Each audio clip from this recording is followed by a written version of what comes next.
Terima kasih bagi kalian yang telah mengklik video ini. Nama gue Ryu, and welcome to Red Room.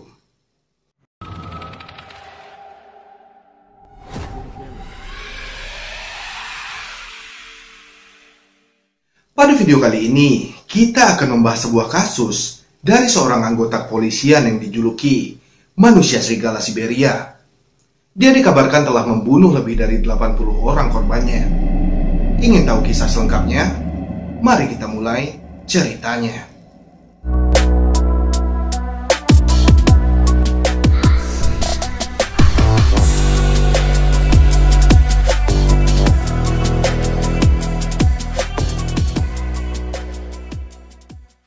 Mungkin tak akan pernah terpikir di benak kalian jika seorang aparat polisi yang bersumpah bertugas untuk melindungi masyarakat ternyata adalah seorang pembunuh berdarah dingin.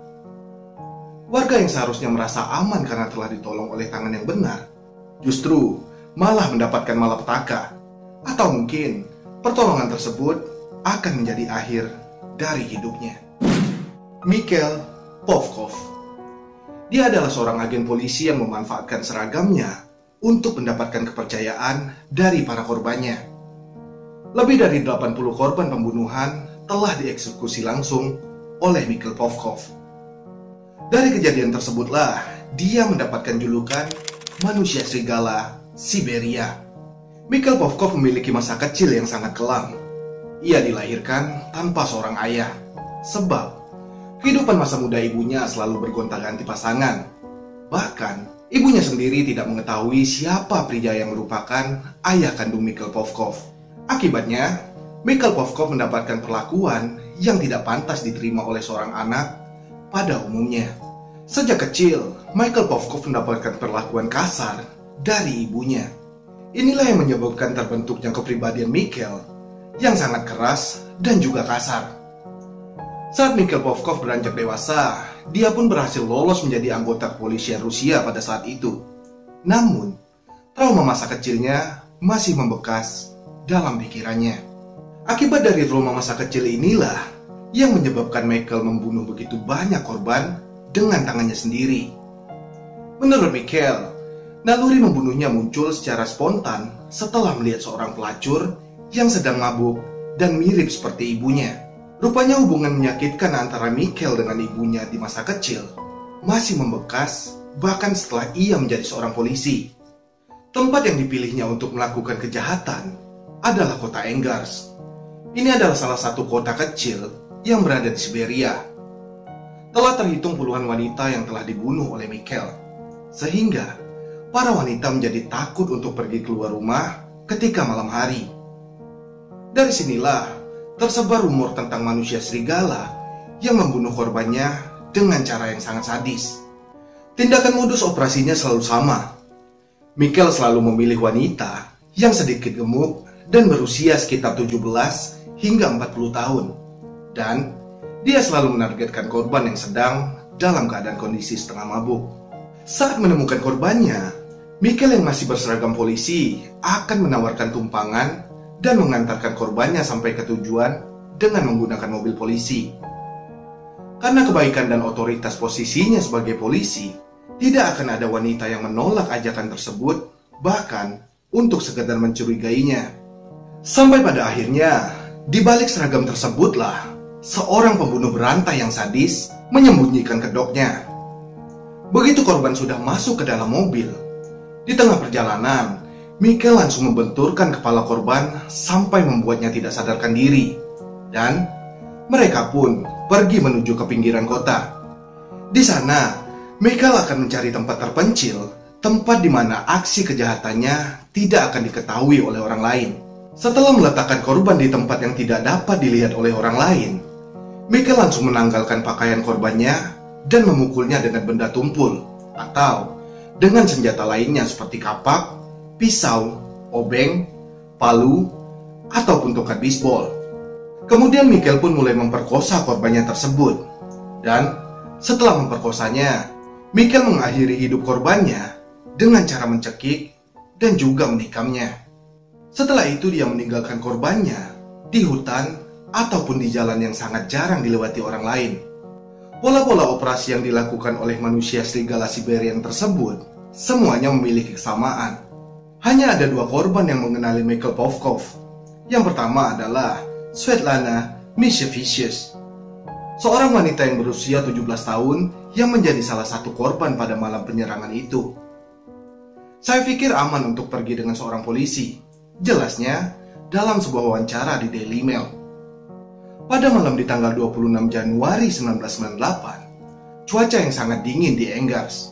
Saat Svetlana hendak pulang sendiri dari rumah temannya, Svetlana sangat kedinginan dari ujung kepala hingga ujung kaki. Sehingga, tanpa curiga, Svetlana pun menerima untuk diajak pulang dan disuruh masuk ke dalam mobil patroli. Hal berikutnya yang dia ingat adalah si polisi tersebut berulang kali membenturkan kepala Svetlana ke pohon. Si polisi berwajah monster tersebut benar-benar dalam keadaan telanjang, dan saya melihatnya bahwa dia ingin memperkosa saya, jelas Svetlana.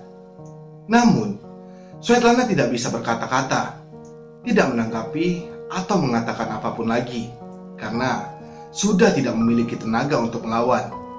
Pada satu kesempatan di mana Svetlana berhasil kabur dan melarikan diri, dia meminta bantuan beberapa orang yang lewat, tapi tidak ada satu orang pun yang membantu Svetlana pada saat itu. Saat itulah Svetlana bersembunyi di balik pohon besar dan mendengar jelas suara tapak kaki Michael Povkov. Setelah ia berhasil ditemukan, Michael Povkov pun langsung memukulnya dan menyeretnya pergi. Hal berikutnya yang diingat Svetlana adalah ketika dia sudah terbangun di kamar mayat. Dia pun langsung duduk dan melihat label mayat yang berada di sebelahnya. Svetlana yang merasa syok pun akhirnya pingsan kembali. Beberapa jam kemudian pun dia terbangun di rumah sakit. Tapi trauma yang semakin besar hingga dia tidak ingat apapun tentang apa yang terjadi. Bahkan dia menderita amnesia. Dia tidak mengenali nama ataupun usianya. Dengan setengah rambutnya yang telah tercabut, tubuhnya pun mengalami kelumpuhan di satu sisi. Bahkan dia mengalami stres pasca trauma yang berlangsung selama 20 tahun. Serangannya membuat saya berumur seperti anak-anak berusia 7 tahun. Saya tidak bisa lagi berjalan atau berbicara. Saya harus mempelajari semuanya lagi dari awal. Saya butuh 2 atau 3 bulan untuk menghilangkan ingatan mengerikan tentang manusia serigala tersebut, kata Svetlana dengan suara yang berat. Namun, ketika Svetlana menceritakan kronologi yang menimpa dirinya di kantor polisi, dia juga menggambarkan secara fisik agen polisi yang bersangkutan. Sayangnya, tidak ada satupun yang percaya padanya. Tidak ada yang curiga bahwa pelaku tindakan menyimpang tersebut dilakukan oleh seorang petugas polisi. Dan tentu saja Michael Povkov pun menyangkal implikasi apapun dalam hal ini. Dia pun memberikan alibi kuat untuk menghilangkan segala kecurigaan. Istrinya sendiri yang bernama Elena juga ikut berkontribusi atas kesaksiannya menegaskan bahwa dirinya mengaku sedang bersama Michael Povkov pada malam itu. Setelah kejadian dan kesaksian ini, wanita muda itu harus menunggu 17 tahun untuk melihat penyerangnya duduk di pengadilan. Saya kehilangan kemampuan untuk berjalan lagi begitu saya melihatnya, bentak Svetlana setelah berdiri dan menceritakan serangan pada malam itu. Namun, Svetlana bukan satu-satunya wanita yang berhasil selamat dari manusia serigala Siberian tersebut. Sekali lagi, bahwa modus operasi dan pola Michael Povkov pada korbannya sama persis dengan korban-korban sebelumnya. Evgenia Protasova adalah orang kedua yang selamat dari Engars Maniac. Malam itu di tahun 1999, gadis yang berusia 18 tahun itu bertengkar dengan pacarnya saat meninggalkan sebuah restoran dan meninggalkan pacarnya pulang sendiri pada malam itu. Saat itulah Michael Povkov muncul. Dia meyakinkannya untuk masuk ke dalam mobil polisi dan Genia pun mendapat pukulan keras di kepala. Michael Povkov pun membawanya ke hutan. Ketika dia bangun, Michael Povkov menyeretnya dengan menarik rambutnya dan terus memukulnya dengan keras. Saya ingat dengan jelas wajah itu. Wajah itu tampak seperti binatang buas, dan saya benar-benar merasa takut, kata Genia. Meskipun Mikhail Povkov akan segera memperkosa dan membunuhnya, Evgenia tidak menyerah. Dia mencoba untuk memberontak dan berhasil melarikan diri. Tapi hanya sesaat, Mikhail Povkov menangkapnya lagi dan melanjutkan pukulan keras di wajah perempuan naas tersebut. Kemudian, semuanya menjadi gelap sampai dia terbangun di rumah sakit Irkutsk. Dia pun secara ajaib selamat dari luka dalam yang diterimanya. Serangan terhadap Evgenia dan Svetlana bukan satu-satunya yang dilakukan oleh apa yang disebut pembunuh Rabu ini. Disebut sebagai pembunuh Rabu karena pada hari Rabulah sebagian besar mayat ditemukan. Pihak berwenang putus asa untuk menemukan pembunuh berantai tersebut. Sementara petugas mencari si pembunuh, Mikhail Povkov sendiri bertugas mengalihkan perhatian dengan berpartisipasi dalam penyelidikan tersebut. Otomatis, hal tersebut akan mengalihkan kecurigaan. Ditambah lagi, Mikhail sangat bersih. Dia tidak pernah meninggalkan jejak apapun di tempat kejadian perkara pembunuhan tersebut. Selama bertahun-tahun, mereka hanya mendapatkan 2 petunjuk terpercaya yang mereka peroleh dari tempat kejadian perkara. 2 hal tersebut adalah sampel DNA dan jejak ban kendaraan 4x4. Belum lagi pernyataan dari 2 orang yang selamat.